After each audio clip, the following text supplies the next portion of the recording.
చెప్తానది మా జెరూష ఒక సాక్ష్యం. ఆ సాక్ష్యం ఏంటంటే మీరు సాయంత్రం చెప్తుంది కాబట్టి ఇప్పుడు నేను చెప్తున్నా. తనకు సివియర్ స్టమక్ ఏక్ రావడం ప్రారంభించింది. తనకలాడేది ఉదయం లేచినప్పటి నుంచి సాయంత్రం ఏముండదు, ఉదయం లేస్తున్నా కానీ సివియర్ స్టమక్ ఏక్. సో చెప్పేది బెల్లి బటన్ దగ్గర బొడ్డు దగ్గర నొప్పి ఉంది. సో మామూలుగా వేడికి కదా అని నీళ్లు దాపించారు, తర్వాత టెంకాయ నీళ్ళు అన్నీ అయిపోయాయి. రోజులు మారుతున్నాయి, పెయిన్ తగ్గడంలా విపరీతంగా పట్టుకొని ఎక్కిళ్ళు పెడుతూ ఏడ్చేది.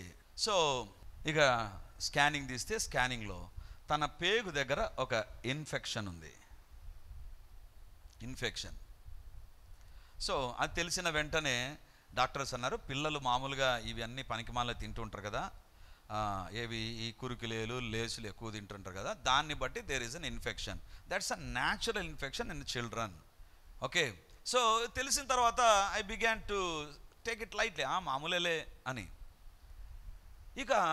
ఇక మెల్లిగా నేను స్కూల్కి పోలేను. స్కూల్కి పోతే స్కూల్లో ఏడుస్తుంది, అన్బేరబుల్ స్టమక్ ఏక్ డాడీ, అన్బేరబుల్ స్టమక్ ఏక్ డాడీ. వాళ్ళ స్కూల్ వాళ్ళు ఏమనుకుంటున్నారు, స్కూల్ ఎగరగొట్టడానికి ఈ డ్రామా వేస్తుంది అని వాళ్ళు అనుకుంటారు. హోంవర్క్ చేయనందుకు ఈ డ్రామా, మామూలే కదా ఎవరైనా అనుకుంటారు. సో బట్ ఆ కండిషన్ వాజ్ డిఫరెంట్. ఉదయం లేస్తున్నా కానీ రాత్రంతా ఏడ్చి కళ్ళు వాచిపోయేవి. ఒకరోజు అనిపించింది, అబ్బో ఇంత సఫర్ అవుతుంది కదా, ఐ హ్యావ్ టు ప్రే. ప్రార్థన చేశాను, బాకాల. నాకు అనిపించింది, అరే ఏంటి ప్రార్థన చేసి బాగా కాకుండా పోవడం ఏంటి. మరుసటి రోజు ఇంకా ఏడ్చి స్కూల్కి పోలేదు.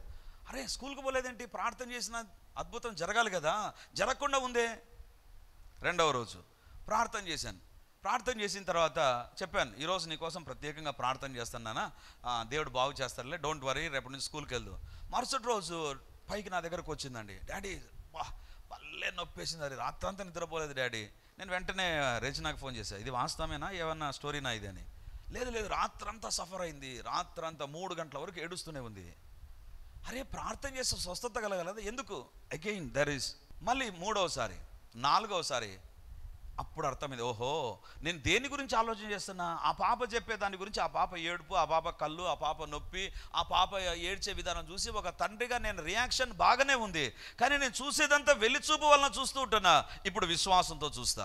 ఏంటి ఆ విశ్వాసం అంటే, నా దేవుని దగ్గర ప్రార్థన చేస్తే నీకు ఈ పాపకు స్వస్థత అని అనుకున్నటువంటి రోజు కూడా నొప్పి వచ్చిందండి. అనుకున్న రోజు కూడా నొప్పి వచ్చింది. అరే ఇదేంటిది, విశ్వాసాన్ని ప్రార్థన చేస్తే స్వస్థత, విశ్వాసాన్ని ఉపయోగించే స్వస్థత రావాలి కదా. నొప్పి వచ్చింది. అప్పుడు అనుకున్నా, ఈ నొప్పి కాదు, I believe the healing of the lord. దేవుని స్వస్థతను నేను నమ్ముతాను. I don't believe the what the her body says. ఆ అమ్మాయి శరీరం ఏం చెప్తుందో, I will not reciprocate to that. నేను నమ్మేది దేవుని యొక్క స్వస్థతను. దేవుని బిడలారా, మొన్నటి దినం నా దగ్గరికి వచ్చి చెప్పింది, డాడీ ఈరోజు ఏమి తినకూడదని డాక్టర్ చెప్పారు, అన్నీ తిన్నా డాడీ. ఏం కాలే డాడీ. నేను మళ్ళీ చెప్పాను, బాగా తిను, ఏం తింటావో తిను. నేను చెప్పాను, సరే అట్లయితే ఈరోజు నేను హోటల్ తీసుకుపోతా. మామూలుగా వాళ్ళు ఏమని చెప్పారంటే, ఇలాంటి ఫుడ్ పెట్టకూడదు. నేను పెట్టా. దేవుని బిడ్డలారా, నేను వచ్చి నాకు చెప్తుంది, డాడీ నేను సాయంత్రం సాక్ష్యం చెప్తా డాడీ. ఎందుకు చెప్తున్నాను తెలుసా, you have to look at the situations. ఎంతవరకు చూడాలి అంతవరకు చూడు, ఆ తర్వాత దాన్ని కాదు చూడాల్సింది, దేవుని శక్తిని చూడు. అందుకే దేవుడు అంటున్నాడు, ఇశ్రాయేలు ప్రజలారా ఎరికో చుట్టూ తిరుగుతూ ఉండండి. మిమ్మల్ని ఎరికో గోడలు ప్రశ్నిస్తాయి, ప్రజలు ప్రశ్నిస్తారు, సైనికులు ప్రశ్నిస్తారు, లేకపోతే మీ ఆయుధాలు చెప్తాయి మీరు యుద్ధము చేయడానికి వచ్చారే కానీ కోట గోడలను పడగొట్టడానికి రాలేదని మీ దగ్గర ఉన్నవి చెప్తాయి. కాబట్టి మీరేం చేస్తారంటే మౌనంగా ఉండండి. Stop all the distraction. బయట నుండి వచ్చేటువంటి ప్రతి విధమైనటువంటి శోధనను అడ్డుకోనండి. వెళ్ళి చూపు వలన కాదు, విశ్వాసం వలన జీవించండి. రెండవదిగా ఏం చెప్పాడండి, యెహోషువ గ్రంథం 6వ అధ్యాయం 10వ వచనం. అందరం తీద్దాం, అందరం చదువుదాం. మరియు యెహోషువ మీరు కేకలు వేయుడని నేను మీతో చెప్పు దినం వరకు మీరు కేకలు వేయవద్దు, మీ కంఠధ్వని వినబడనీయవద్దు, మీ నోట నుండి ఏ ధ్వనియు రావలదు. నేను చెప్పునప్పుడే మీరు కేకలు వేయవలనని జనులకు ఆజ్ఞ ఇచ్చెను. నేను చెప్పునప్పుడే మీరు కేకలు వేయవలనని జనులకు ఆజ్ఞ ఇచ్చెను. చెప్పేంత వరకు ఏం చేయాలంట, కామ్గా ఉండాలంట.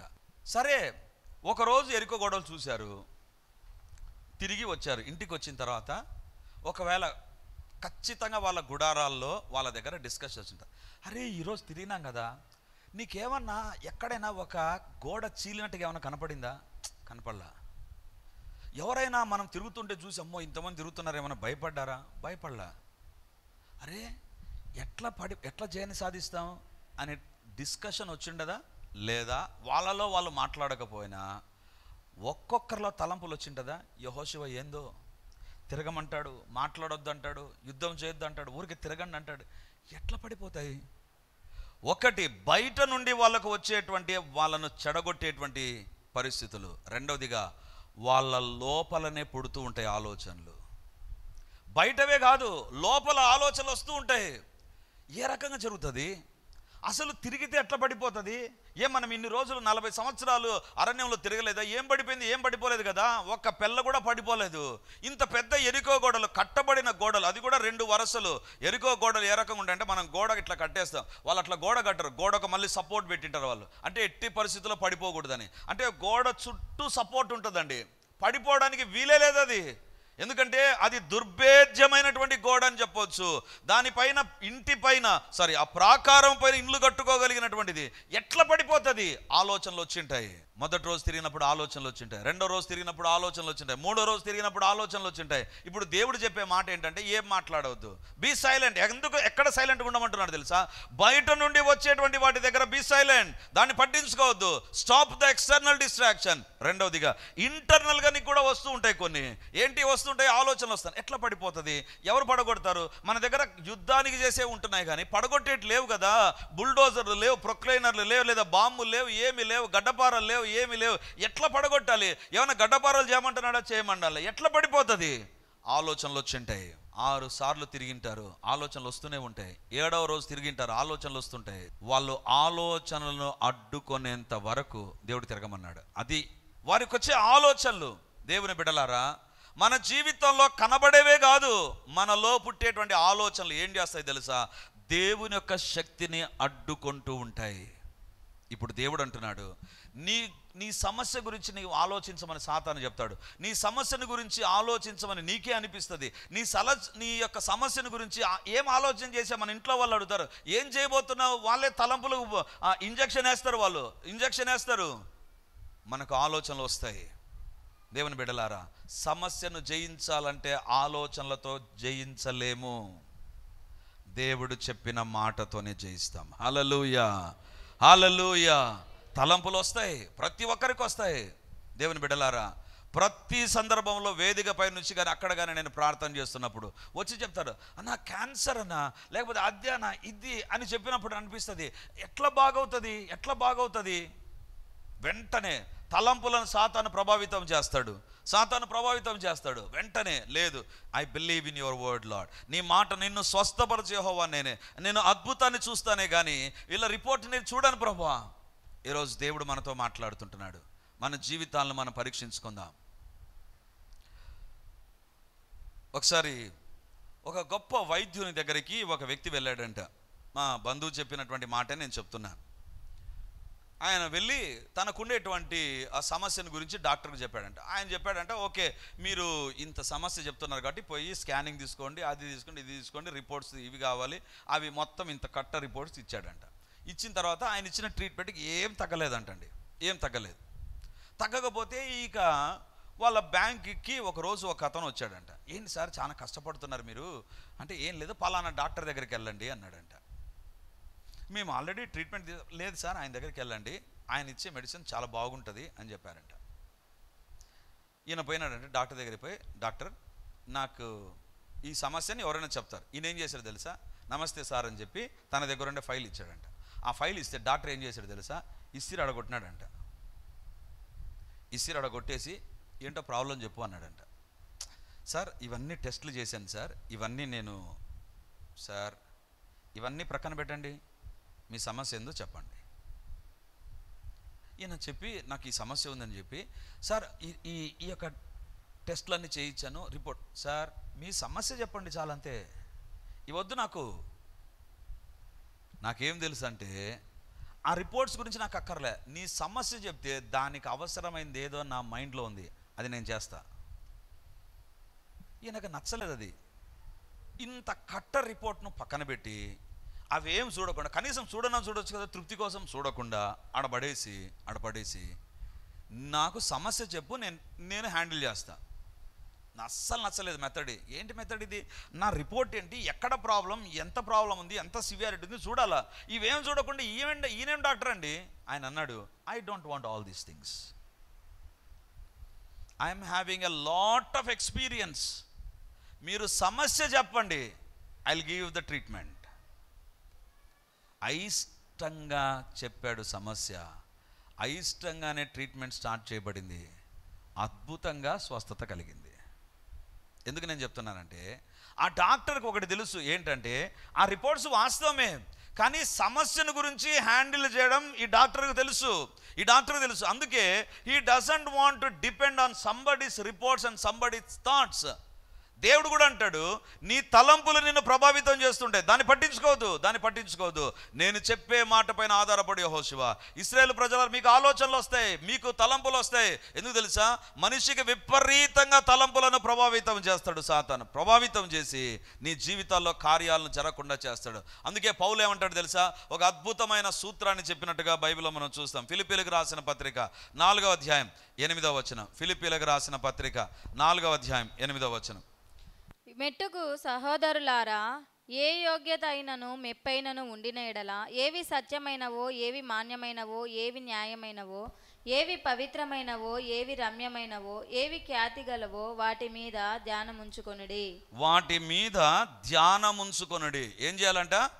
క్రైస్తవ జీవితంలో కూడా ధ్యానం ఉంది. యోగాలోనే కాదు, క్రైస్తవ జీవితంలో ధ్యానం ఉంది. ఏంటి ధ్యానం తెలుసా? చూడండి, మెట్టుకు సహోదరులారా, ఏ యోగ్యతైనను మెప్పైనను ఉంటే, ఎవరికైనా ఒక యోగ్యత, ఒక మెప్పు కలగాలి అంటే, ఒక దీవెన కలగాలి అంటే ఏం చేయాల్సింది ఇప్పుడు చెప్తుంటున్నాడు. చూడండి, ఏవి సత్యమైనవో, ఏవి మాన్యమైనవో, ఏవి న్యాయమైనవో, ఏవి పవిత్రమైనవో, ఏవి రమ్యమైనవో, ఏవి ఖ్యాతి గలవో, వాటి మీద ధ్యానం ఉంచుకొనుడి. మీరు దేన్ని ఆలోచన చేస్తారు? ఏది పడితే అది ఆలోచన చేయొద్దు. వాళ్ళు చెప్పినారు ఇది, లేకపోతే వీళ్ళు చెప్పినారు ఇది, లేకపోతే అక్కడ ఇట్లా విన్నాం, ఇక్కడ ఇట్లా విన్నాం. తలంపులు చాలా వస్తాయండి. వాటిలో దేవుడు ఏమంటున్నాడు తెలుసా? ఈ తలంపులన్నీ మీ దగ్గరకు వస్తాయి కదా, వాటిలో మీరు ఏం చేయాలంటే, ఏవి సత్యం, దేవుని మాట సత్యమా, మనుషులు చెప్పేది సత్యమా, ఏవి న్యాయమైనవి, ఏవి న్యాయంగా జరిగేటువంటివి ఏంటివి, న్యాయం అంటే జరగగలిగినవి ఏవి, దేవుని మాటలు జరుగుతాయా, మనిషి చెప్పే మాటలు జరుగుతాయా, ఏవి మాన్యమైన విలువైనవి ఏంటి, దేవుని మాటలా, మనిషి మాటలా, మనిషి చెప్పేటువంటి తలంపులా, మనిషికి వచ్చే తలంపులా, ఏవి పవిత్రమైనవి, వాటి మీద ధ్యానం ఉంచుకొనుడి. మన తలంపులు దేనిపైన ఉండాలి తెలుసా? నాకు ఇట్లా సమస్య ఉంది, నాకు ఇట్లా బాధ ఉంది, నాకు ఇట్లా కష్టం ఉంది. ఆలోచనలొద్దు. ఆలోచనలు ఉంటే ఆలోచనలే నీ జీవితాన్ని ముందుకు నడిపిస్తాయి. అవిశ్వాసంతో నడుస్తూ ఉంటావు, అద్భుతాలు జరగకుండా ఉంటాయి. మనం చేయాల్సింది ఏంటంటే, ప్రభువా నా తలంపులకు ఏవేవో వచ్చి ప్రభావితం చేస్తున్నాయి. మనుషులు, లేకపోతే నా తలంపులే, మనుషుల యొక్క మాటలు, నా పరిస్థితులే ఏవేవో నా తలంపులను ప్రభావితం చేస్తున్నాయి. ప్రభువా దేవా, నా తలంపులను కంట్రోల్ చేయండి. ఇప్పుడు 7 రోజులు తిరుగుతూ ఉండాలి. తలంపులు రావండి? ఇక్కడ కూర్చుంటానే మనకు తలంపులు ఉన్నాయి. 7 రోజులు తిరుగుతూ ఉంటే దప్పిక అవుతుంటుంది, నీళ్లు తాగాలి. ఎందుకు తిప్పుతున్నాడు? ఏ కారణాన్ని బట్టి తిప్పుతున్నాడు? తిరిగితే పడిపోతుందని దేవుడు ఏమన్నా చెప్పాడా? చెప్పలా. తిరుగు అంటున్నాడు. ఊరికే తిరుగుతున్నప్పుడు ఆలోచనలు వస్తుంటాయి. ఈ ఆలోచనలన్నీ స్టాప్. మాట్లాడవద్దు అని చెప్పడం కాదు అక్కడ ఇంపార్టెంట్. ఏదైతే అడ్డుగా ఉందో దాన్ని ఆపేస్తూ వచ్చాడు. ఈరోజు దేవుడు అంటున్నాడు, నీ తలంపులు సరిచేయబడినప్పుడే నీ జీవితంలో ఆశీర్వాదాలు ఉంటాయి. ఏమి నమ్మాలి తెలుసా? అందరూ బైబిల్ తెరిచి వాక్యాన్ని చూడండి. ఇర్మియా గ్రంథం 29వ అధ్యాయం 11, 12, 13. 29వ అధ్యాయం ఇర్మియా గ్రంథం 29వ అధ్యాయం 11, 12, 13. నేను మిమ్మును గూర్చి ఉద్దేశించిన సంగతులను నేను ఎరుగుదును. రాబోవు కాలమందు మీకు నిరీక్షణ కలుగునట్లుగా అవి సమాధానకరమైన ఉద్దేశములే గాని హానికరమైనవి కావు. ఇదే యెహోవా వాక్కు. చాలు. ఈ భాగాన్ని చూస్తే ఎవరిని గురించి చెప్తున్నాడు తెలుసా? 70 సంవత్సరాలు చెరలో ఉన్నారు ఇశ్రాయేలు ప్రజలు. యూదులందరూ కూడా చెరలో ఉన్నారు. 70 సంవత్సరాలు చెరలో ఉంటే ఇక 70వ సంవత్సరం అయిపోతుంది. అప్పుడు దేవుడు ఇర్మియాతో మాట్లాడుతుంటున్నాడు, ఇర్మియా వాళ్ళకు ఒక సంగతి చెప్పు. ఏంటి ఆ సంగతి అంటే, మిమ్మును గూర్చిన ఉద్దేశించిన సంగతులు నేను ఎరుగుదును. I have my own thoughts about you. మీ గురించిన కొన్ని సంగతులు ఉన్నాయి. ఒకవేళ 70 సంవత్సరాలు చెరలో ఉన్న వారి తలంపులు ఏముంటాయి? 71వ సంవత్సరంలో కూడా చెరలోనే ఉంటాం. 72వ సంవత్సరం కూడా చెరలో ఉంటాం. 70 సంవత్సరాలు చెరలో ఉన్నాం. 71వ సంవత్సరం కూడా మార్పు చెందుతుంది ఏమన్నా ఉంటుందా? 70వ సంవత్సరం వరకు చెరలో ఉంటే ఇక ఏం బాగుపడుతుంది జీవితం అని అనుకుంటుండగా దేవుని యొక్క వాక్యం చెప్తుంది, నేను మిమ్మును గూర్చి ఉద్దేశించిన సంగతులు నేను ఎరుగుదును. ఏంటి ఉద్దేశించిన సంగతులు? 71వ సంవత్సరం కూడా చెరలో ఉంటారా? కాదు. చూడండి ఏముంటాయో, అవి సమాధానకరమైన ఉద్దేశములే గాని హానికరమైనవి కావు. హల్లెలూయా. దేవుని తలంపులు మన తలంపులుగా మారాలి. అది నేను చెప్పాలనుకున్న మాట. దేవుని తలంపులుగా మన తలంపులు మారాలి. దేవుని తలంపులు ఏం చెప్తాయి? ఇవి హానికరమైనవి కావు, ఇవి సమాధానకరమైనవే, ఇవి నిరీక్షణకరమైన తలంపులే, నేను మీ ఎడల కలిగిన తలంపులు ఇవి. కానీ ఇశ్రాయేలు ప్రజలు ఏమనుకుంటారో తెలుసా? 70 years ఆఫ్ క్యాప్టివిటీ, 70 సంవత్సరాలు చెరలో ఉన్నాం కాబట్టి 71 సంవత్సరాలు కూడా చెరలోనే ఉంటాం. కానీ దేవుడు అంటున్నాడు, అక్కడ మీ ఆలోచనలకు ఫుల్ స్టాప్ పెట్టండి, నా ఆలోచనలు అర్థం చేసుకోనండి. దేవుని బిడ్డలారా, మన జీవితంలో మన ఆలోచనలే మన ఆశీర్వాదాలను అడ్డుకుంటున్నాయి. దేని గురించి ఎక్కువగా ఆలోచన చేస్తున్నావు, ఏ దాని గురించి ఎక్కువగా ఆలోచన చేస్తావు, అదే నిన్ను ముందుకు నడిపిస్తుంది. దేవుని తలంపులలోనికి నీవు రావాలి. దేవుడు నాకు ఇచ్చిన వాగ్దానం ఏంటి? వాగ్దానంలో దేవుని తలంపు ఏంటి? దేవుని యొక్క మాటలు నెరవేరుతాయి. ఆకాశం భూమి అయినా గతించిపోతాయి, కానీ దేవుని వాక్యంలోని పొల్లైనా సున్నైనా తప్పిపోతే. ఇవన్నీ మనం విన్నాం, కానీ మన తలంపులు వాక్యం పైన వాగ్దానాల పైన లేనంత వరకు డోంట్ ఎక్స్పెక్ట్ ఎ మిరకల్. ఒక అద్భుతం అనేటువంటిది ఎదురు చూడం. దేవుని బిడ్డలారా, గొప్ప దైవ సేవకుడు క్రిస్ అనేటువంటి దైవ సేవకుడు ఆఫ్రికా ఖండాన్ని ఒక ఊపుతున్నటువంటి ఆ సేవకుని గృహంలో జరిగినటువంటి ఒక అద్భుతమైన సాక్ష్యాన్ని మీతో నేను షేర్ చేసుకుంటాను. ఆయనకు పిల్లలు ఉన్నారు. ఒక రోజు ఒక కుమార్తె నిద్ర నుంచి లేయడానికి ట్రై చేసిందండి. ఐ థింక్ 9 years 10 years అప్పుడు అనుకుంటాను. 10 years అప్పుడు అమ్మాయి నిద్ర నుంచి లేయడానికి ట్రై చేసింది. ట్రై చేస్తే ఆమె కాళ్ళు సహకరించడంలే. వాళ్ళ డాడీని పిలిచింది, డాడీ నాకు కాళ్ళు ఏదో కొంచెం పట్టేసినట్టున్నాయి. అవునా, ఏం లేదులేమ్మా దిగు అన్నాడు. నిలబెడితే దబాని పడిపోయింది. అరే ఏంటి పడిపోయింది అంటే, ఏదో డాడీ నా కాళ్ళు చాలా సచ్చుపడిపోయాయి, నాకేం అర్థం కావడం లేదు, ఎక్కడి నుంచి సెన్సేషన్ లేదు, నడుము నుంచి కింది వరకు నాకు సెన్సేషన్ లేదు. సో వెంటనే డాక్టర్స్ పిలిపించారు. డాక్టర్స్ చూశారు, ఏదో సమ్ పెక్యులర్ ప్రాబ్లం ఉందని వీ కుడ్ నాట్ ఐడెంటిఫై అని లాట్ ఆఫ్ టెస్ట్లు చేశారు. టెస్ట్లు చేసిన తర్వాత వాళ్ళు చెప్పినటువంటిది ఏంటంటే, she will not be healed by any means. దేని ద్వారా కూడా ఈ అమ్మాయి బాగుపడదు. Some peculiar disease has entered in to her body. నడుము నుంచి కాళ్ళు పనిచేయవు, జీవితాంతము ఆమె బెడ్లో ఉండాల్సిందే. షాక్ అయిపోయాడైనా. జీవితాంతమా? ఆడపాప జీవితాంతం బెడ్లో ఉండాలనా? ఒకవేళ మేమున్నంత వరకు సరే, మేము లేకపోతే ఎట్లా? ఈ పాప భవిష్యత్తు ఏంటి? దేవుని బిడ్డలారా, సరే డాక్టర్లకు చెప్పాడు, మీరు ట్రీట్మెంట్ ఏదో ఇస్తారేమో ఇవ్వండి. వాళ్ళు ఏదో ట్రీట్ చేశారు. వాళ్ళు చెప్పినటువంటిది, there is no hope for her. ఏ మాత్రం అమ్మాయికి నిరీక్షణ లేదు. అప్పుడు దేవుని దగ్గర ప్రార్థన చేశాడు, ప్రభువా నువ్వు ఎన్నో అద్భుతాలు చేస్తున్నావు, ఇప్పుడు నా కుమార్తెలు అద్భుతం చేయి. ప్రార్థన చేశాడు. 1 రోజు అయింది, 1 నెల అయింది, 2 సంవత్సరాలు అయింది, 3 సంవత్సరాలు అయింది, 4 సంవత్సరాలు అయింది. ఆయన చెప్తాడు, నా కుమార్తెకు 21 సంవత్సరాలు వచ్చాయి. అప్పుడు ప్రార్థన చేస్తుంటే తలంపులు, 21 సంవత్సరాలు వచ్చిన తర్వాత ఇంకేం ప్రార్థన చేస్తావు? ప్రార్థనకు జవాబు రాదు కదా. ప్రార్థనకు జవాబు రాదు. వచ్చిండు, ఎప్పుడో వచ్చిండు. ఇన్ని రోజులు ఎందుకు వెయిట్ చేయాలి? వెయిట్ చేయాల్సిన అవసరం ఏముంది? ఆ తలంపులు అవసరం లేదు. నా దేవుని మాట నమ్ముతున్నా. ఆయన చెప్పినటువంటి సాక్ష్యం ఏంటంటే, దేవా నువ్వు చెప్పినటువంటి మాట నేను నమ్ముతున్నా. నా డాక్టర్లు చెప్పిన మాట కాదు, నా బిడ్డ యొక్క శరీరం చెప్పేటువంటిది కాదు, నా బిడ్డ వయసు ఏం చెప్తా అది నమ్మను. నేను నమ్మేదంతా ఒకటే, నిన్ను స్వస్థపరచు యెహోవా నేనెన్నో స్వస్థపరచు. ప్రతిరోజు అమ్మాయి దగ్గరకు వచ్చి ప్రతిరోజు ప్రార్థన చేసేవాడంటే, దేవా నా బిడ్డను స్వస్థపరచు. I believe in your words, whatever she is having, I don't believe it Lord, heal her Lord. ఆ అమ్మాయి నడుస్తుంది ప్రభా, ఐ బిలీవ్ హర్. మళ్ళీ 1 సంవత్సరం అయిపోయింది, ఏం నడవలేదు. ఒకవైపు నిరాశతో పోరాటం, లేదు నా దేవుడు బాగు చేస్తాడు. ఒకవేళ మనమే ఆ పరిస్థితులు ఉంటే ఏమనిపిస్తుందండి? ఇంకేం జవాబు వస్తుంది? దేవుని బిడ్డలారా, ఈరోజు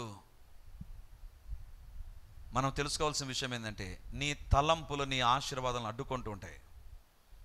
ఒకటి ఆయన చేసినటువంటిది, లేదు నా కుమార్తెను దేవుడు ఆశీర్వదిస్తాడు, నా కుమార్తె స్వస్థపడుతుంది, నా కుమార్తెకు నేను పెళ్లి చేస్తా, నాకు మనమల్లో వస్తారు. ఇదే ఆయన చెప్పినటువంటిదండి. నా కుమార్తెకు పెళ్ళి అవుతుంది, నా కుమార్తెకు మనమల్లో వస్తారు, నేను వాళ్ళని చూస్తా, నా చేతులు ఎత్తుకుంటా. అసలు బెడ్ రిడన్ అయిపోయింది అక్కడ. అది చూడలేదు, తన తలంపులు చెప్పేదాన్ని నమ్మలేదు. What the physical condition says, he doesn't believe that. తన తలపులేంచి దాన్ని నమ్మలేదు. ఐ థింక్ 22వ ఏట అనుకుంటాను. ఒకరోజు ఉదయాన్నే ప్రార్థన చేసి అలా బయటికి వెళ్ళాడు. బయటికి వెళ్ళి కారు దగ్గర నిలబడి మినిస్ట్రీకి ఎక్కడో వెళ్ళడానికి కారు తెరిస్తే ఇంటి బయట నుంచి ఒక స్వరం వినబడుతుంది, డాడీ అని. ఎవరని చూస్తే ఈ అమ్మాయి బయటకు వచ్చి నిలబడుకుందంట. హల్లెలూయా, హల్లెలూయా. చప్పట్లు కొట్టి దేవుని మహిమపరుస్తాం. 22 సంవత్సరాల వయసులో అమ్మాయి బయటకు ఎట్లా నిలబడ్డావు? ఏమో తెలుదు daddy, something happen to me. ఎందుకో నాకు లేయాలనిపించింది, లేచి కూర్చున్నాను, నిలబడ్డాను, నడుచుకుంటూ వచ్చాను, బయటకు వచ్చాను. ఆ అమ్మాయి పెళ్ళి అయిపోయింది, ఆ అమ్మాయికి పిల్లలు కలిగారు. ఆ వారితో ఆయన సాక్ష్యం చెప్పాడు. దేవుని బిడ్డలారా, నీ తలంపులు ఏంటో ఒక్కసారి ఆలోచించు. దేవుడు అంటున్నాడు, ఏవి మాన్యమైనవో, ఏవి ఖ్యాతి కలిగినవో వాటి మీద మనస్సు ఉంచు, వాటి మీద ధ్యానం ఉంచు. పనికి మాలిన చెత్త తలంపులు, చెత్త ఆలోచనలు నీకు వస్తూ ఉంటాయి, సాతాను తీసుకొని వస్తూ ఉంటాడు. ఎరికో ప్రజల ఎదుట దేవుడు అంటున్నాడు, ఎవ్వరు మాట్లాడొద్దు, కామ్గా ఉండండి. కామ్గా ఉండి ఏం చేయాలి? Stop all the external distraction. బయట నుండి, బయట కనబడే వాటన్నిటి నుంచి మీరు కామ్ అయిపోండి. రెండోది నీ లోపల కలిగేవి. ఇంకా మూడోది నాకు అనిపిస్తుంది, ఏం చేయాలి మళ్ళీ? దేవుని బిడ్డలారా, బైబిల్లో ఒక మాట మీకు చూపిస్తాను. 46వ కీర్తన 10వ వచనం చూడండి. ఏం చేయాలి? మన తలంపుల విషయంలో, మన కనబడేటువంటి వాటి విషయంలో మనం చేయవలసింది ఏంటి? 46వ కీర్తన 10-11 వచనాలు. ఊరకుండుడి, నేనే దేవుడనని తెలుసుకొనుడి. అన్యజనులలో నేను మహోన్నతుడు నగుదును, భూమి మీద నేను మహోన్నతుడు నగుదును. సైన్యములకు అధిపతి యెహోవా మనకు తోడై ఉన్నాడు, యాకోబు యొక్క దేవుడు మనకు ఆశ్రయమై ఉన్నాడు. చాలు. ఊరకుండుడి. ఏం చేయాలి? నేనే దేవుడనని తెలుసుకొనుడి. ఇప్పుడు ఏం చేయాలంట? ఊరికి తిరుగుతూ ఉండాలి. తిరుగుతూ ఏం చేయాలంట? ఆ ఎరుకో గోడలను చూసినప్పుడు ఎరుకో గోడ ఎట్లా పడిపోతాయి? వెంటనే ఊరకుండుడి, నేనే దేవుడనని తెలుసుకొనుడి. అంటే ఇశ్రాయేలు ప్రజలకు ఏమని చెప్తున్నారో తెలుసా? ఎరికో చుట్టూ తిరుగుతూ ఉండగా అనిపిస్తుంటుంది, ఈ ఎరుకో గోడలు ఎట్లా పడిపోతాయి? అప్పుడు వాళ్ళు చేయాల్సిన పని ఏంటి తెలుసా? మా జీవితంలో ఎర్ర సముద్రాన్ని జిల్చాడే అదే దేవుడున్నాడు ఈ ఎరికో గోడ దగ్గర కూడా. మాకు నీళ్లు లేనప్పుడు బండ నుంచి నీళ్లు తెచ్చాడే అదే దేవుడు ఇక్కడ కూడా ఉండి కార్యం చేస్తాడు. మా జీవితంలో ఆకాశం నుండి ఆహారాన్ని కురిపించాడే అదే దేవుడు ఇక్కడ ఉంటాడు. ఊరకుండుడి. ఏం చేయాలి? ఊరుకోండి. అరవకుండా, కేక లేకుండా, యుద్ధం చేయకుండా ఊరికే ఏం చేయాలి? ప్రభా, నేనే దేవుడనని తెలుసుకొనుడి. అంటే నీ జీవితంలో నీ యొక్క తలంపుల మధ్య ఊరకుండు, లేకపోతే ప్రజల ఎదుట నీ కనబడే వాటి విషయంలో ఊరకుండు. నువ్వు చేయాల్సిన పని ఏంటంటే, నా దేవుడు ఉన్నాడు, సహాయం చేస్తాడు. నా దేవుడు అద్భుతకరుడు, ఆయన అద్భుతాలు చేస్తాడు. నా దేవుడు సూచక్రియలు చేసే దేవుడు, నా దేవుడు వింతలు చేసే దేవుడు, నా దేవుడు ప్రార్థనకు జవాబు ఇచ్చే దేవుడు. ఇది తెలుసుకో, ఇది ఉపయోగించు. ఊరకుండుడి, నేనే దేవుడనని తెలుసుకోండి. ఎవరండి కీర్తన రాశారు? దావీదు కాదు, కోరహు కుమారులు రాసిన కీర్తన ఇది. కోరహు కుమారులు రాసిన కీర్తన 46వ కీర్తన కోరహు కుమారులు రాశారు. అసలు కోరహు కుమారులు ఎందుకు తెలుసా? ఎందుకు ఆ కీర్తన రాశారు తెలుసా? ఒకటి వాళ్ళ జీవితంలో వాళ్ళ తండ్రిని భూమి నెరవిడిచి మింగేసిందండి. వీళ్ళ జీవితాల్లో ఏం చేయాలని అర్థం కాలేదు. భూమే వెంటబడింది వీళ్ళను. అంటే ఎక్కడ వీళ్ళు పరిగెత్తి అక్కడ భూమి వాళ్ళని నెరవిడిచి తినేయాలని చూసింది. కానీ వీళ్ళు అంటున్నారు, మేము ఈరోజు బ్రతికామంటే కారణం ఏంటంటే దేవుని గురించి మేము తెలుసుకున్నాం, దేవుని మేము అర్థం చేసుకున్నాం, మా సమస్యలోనికి దేవుని తీసుకొని వచ్చాం. ఈరోజు నీ జీవితంలో తెలుసుకోవాల్సిన విషయం ఏంటంటే, తలంపులు వస్తాయి, ఆలోచనలు వస్తాయి, పరిస్థితులు మన ఎదుట ఫిజికల్గా కనపడే పరిస్థితులు, మన ఎదుట ఉండేటువంటి పరిస్థితులు ఒక రకమైన సందేశం ఇస్తాయి, మన తలంపులు ఒక రకంగా మనల్ని ప్రేరేపిస్తాయి. వీటి మధ్య ఊరకుండుడి, నేనే దేవుడనని తెలుసుకోండి. ఏమని తెలుసుకోవాలంట? చూడండి, అన్యజనులలో నేను మహోన్నతుడనగుదును. 46వ కీర్తన 10వ వచనం. భూమి మీద నేను మహోన్నతుడనగుదును, సైన్యములకు అధిపతి యెహోవా మనకు తోడై ఉన్నాడు, యాకోబు యొక్క దేవుడు మనకు ఆశ్రయమైనాడు. అంటే నీ దేవుని గురించి ఆలోచించు. నీ దేవుడు ఎవరు? మహోన్నతుడు, కాబట్టి నా జీవితంలో కార్యం చేస్తాడు. నీ దేవుడు ఎవరు? యాకోబుకు సహాయం చేసిన దేవుడు, నాకు కూడా సహాయం చేస్తాడు. ఎందుకు? ఆయన నిన్న నేడు నిరంతరం ఏకరీతిగా ఉన్నాడు, ఒకే రకంగా ఉన్నాడు. మా దేవుడు నా జీవితంలో కార్యాలు చేస్తాడు. ఈరోజు దేవుడు అంటున్నాడు, నీ జీవితంలో ప్రతి సందర్భంలో దేవుణ్ణి తీసుకొని వస్తూ ఉండు. దావీదును చూసి గొలియాత్ అంటాడు, నీవెంతటి వాడవురా, నువ్వు ఎంత కుక్కలాగా నా మీదకి వస్తున్నావేంటి? కుక్కను ధర్మాలనుకున్నట్టుగా నేను కుక్కలాగా కనపడుతున్నానా? ఏమన్నా చెప్పు. దావీదు స్టేట్మెంట్ ఒకటే, యుద్ధం యెహోవాది. అంటే ఆ కుక్క అన్నా, నువ్వు బాలుడవు అన్నా, నీకు యుద్ధం రాదు, నా దగ్గర ఆయుధాలు ఏమన్నా కనపడి, దావీదు స్టేట్మెంట్ ఒకటే, నువ్వు ఏమన్నా చెప్పు గొలియాతు, యుద్ధం యెహోవాది. When you stick on to the word of God, దేవుని వాక్యానికి ఎప్పుడైతే నువ్వు అంటి పెట్టుకుని ఆ వాక్యాన్ని ఉపయోగిస్తూ వెళతావో జరిగేటువంటి కార్యం ఏంటి తెలుసా? ఖచ్చితంగా ఒక అద్భుతము జరుగుతుంది. నమ్మిన వారు గట్టిగా ఆమెన్ అంటారు.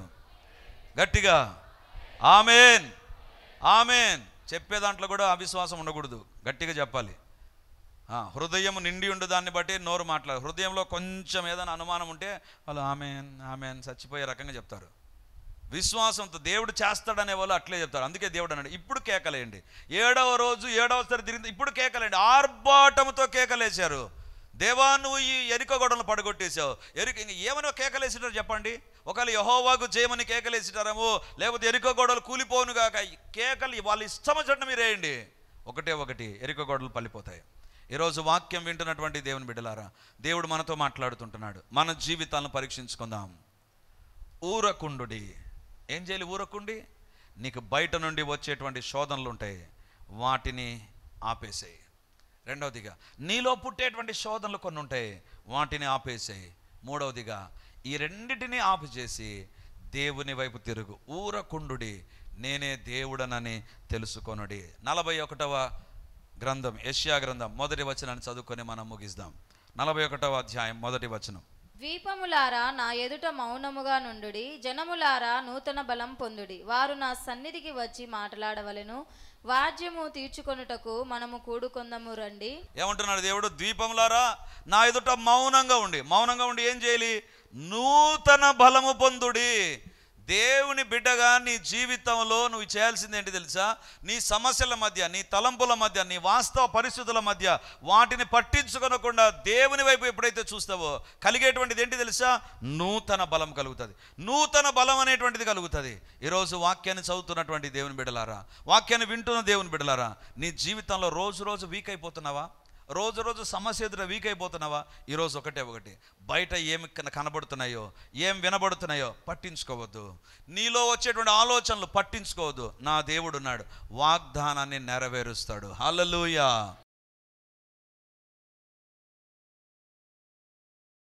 హల్లెలూయా, హల్లెలూయా, హల్లెలూయా. గొప్ప దేవానికి వందనాలు, శక్తి కలిగిన దేవానికి స్తోత్రాలు, సైన్యములకు అధిపతివైన దేవ. అందరం ప్రార్థన చేద్దాం, మౌనంగా ఉండవద్దు. నీ ఎదుట ఉండేటువంటి అవిశ్వాస పరిస్థితుల విషయంలో దేవుని ఎదుట క్షమాపణ కోరు. నీ ఎదుట ఉన్నటువంటి పరిస్థితులను బట్టి నువ్వు తప్పు ఆలోచనలు ఆలోచించి ఉంటే దేవుని దగ్గర క్షమాపణ కోరు. నీ దేవుని వైపు చూడడం ప్రారంభించు. ఈ రోజు నుంచి దేవుని పైన మన విశ్వాసం అధికమవ్వాలి. మనం తలంపులు దేవుని పైన కేంద్రీకరించబడాలి. దేవుని వైపు చూద్దాం. హల్లెలూయా, హల్లెలూయా, హల్లెలూయా, హల్లెలూయా. గొప్ప దేవానికి వందనాలు, సైన్యములకు అధిపతివైన దేవానికి స్తోత్రాలు, సర్వాధికారివైన దేవానికి వందనాలు, సర్వశక్తి కలిగినటువంటి దేవానికి స్తోత్రాలు, గనుడవైనటువంటి దేవానికి వందనాలు, వందనాలు, వందనాలు చెల్లిస్తున్నాం ప్రభా. యేసు నామమున ఇప్పుడు ప్రార్థన చేస్తున్నాం ప్రభా. మాతో మీరు మాట్లాడారు, మౌనముగా ఉండాలి తండ్రి. మౌనముగా ఉంటేనే ఎరికో గోడలు కూలిపోయాయి తండ్రి. 13 సార్లు వాళ్ళు మౌనంగా ఉన్నారు నాయన. ఒకే ఒకసారి కేక వేశారు నాయన. దట్స్ ఆల్ తండ్రి. ఎరికో గోడలు కూల్చి వేసావు ప్రభా, నీకు వందనాలు తండ్రి. ఈ దినాన మేము ఎక్కడ మౌనంగా ఉండాలో మీరు మాకు నేర్పించారు నాయన. దేవ, మా ఎదుట ఉండే పరిస్థితులు మాతో మాట్లాడుతుండగా, మా ఎదుట ఉండేటువంటి వ్యక్తులు మాతో మాట్లాడుతుండగా, మా ఎదుట ఉండే కష్టాలు మాతో మాట్లాడుతుండగా, వాటి ఎదుట మేము మౌనంగా ఉండాలి. వాటికి స్పందించినటువంటి వారంగా మేము ఉందముగాక. ఆ తండ్రి, అవి చెప్పే మాటలు మేము నమ్మకుండా ఉందముగాక. మనుషులు చెప్పే మాటలు మేము పట్టించుకొనక మీ వైపు చూచుదుముగాక. దేవా, ఇంతకాలం ఒకవేళ మనుషుల మాటలు పరిస్థితులను మేము పలికామేమో, మాట్లాడామేమో, డిస్కస్ చేసామేమో, దేవా ఈ విషయంలో నీకు వ్యతిరేకంగా ఎక్కడ తప్పు చేసినా మీ రక్తం మమ్మల్ని కడుగునుగాక. మా తలంపులు మాన్యమైనవి కాకుండా దాన్ని లోక సంబంధంగా ఉన్నాయి ప్రభా. మా తలంపులు ఖ్యాతి కలిగినవిగా లేవు ప్రభా, లోక సంబంధంగా ఉన్నాయి నాయన. కృంగిపోయే తలంపులు, నిరాశతో కూడిన తలంపులు, నిస్పృహతో కూడిన తలంపులు, బాధతో కూడిన తలంపులు, వేదనతో కూడిన తలంపులు కలిగి ఉంటున్నాం ప్రభా. దేవా, ఈ దినము నుంచి మా తలంపులు మార్చబడునుగాక. దేవుని కార్యాలు జరుగునుగాక. నీ మాటలు నెరవేరునుగాక. గొప్ప కార్యములను జరిగించి మహిమను పొందుమని గొప్ప కార్యాలు మీరు చేయబోతున్నారు నాయన. విశ్వసించిన ప్రతి ఒక్కరిలో, ప్రార్థనలో ఏకీవించిన ప్రతి ఒక్కరిలో గొప్ప కార్యాలు మీరు జరిగించబోతున్నందుకు వందనాలు చెల్లిస్తూ, యేసయ్యా ఈ మాటలు మా జీవితాల్లో మేము అర్థవంతంగా ఆచరించడానికి సహాయం చేయమని యేసు నామమునందు ప్రార్థించి అడుగుతున్నాము తండ్రి. ఆమేన్. ఆమేన్. Praise the Lord. యేసుక్రీస్తు పరిశుద్ధ నామందు ఈ యొక్క విమోచన గడి అనే టీవీ కార్యక్రమాన్ని వీక్షిస్తున్నటువంటి దేవుని బిడ్డలారా, మీ ఒక్కొక్కరికి నా హృదయపూర్వకమైనటువంటి వందనాలు, శుభములు, ప్రార్థనలు తెలియజేస్తున్నాను. దేవుని యొక్క ఉచితమైన కృపను బట్టి ప్రతి ఆదివారం ఉదయం 9:30 గంటలకు మొదటి ఆరాధన రెడీమర్ చర్చిలో జరుగుతూ ఉంది. వందలాది మంది ప్రజలు హాజరై దేవుని దీవెనలు పొందుతుంటున్నారు. మీరు కడప చుట్టూ ఉండేటువంటి గ్రామాల్లో ఉండేటువంటి వారైతే, సమీపాన ఉండేటువంటి వారైతే ఆదివారం ఆరాధనకు తప్పకుండా హాజరై దేవుని దీవెనలు మీరు పొందాలని కోరుతుంటున్నాను.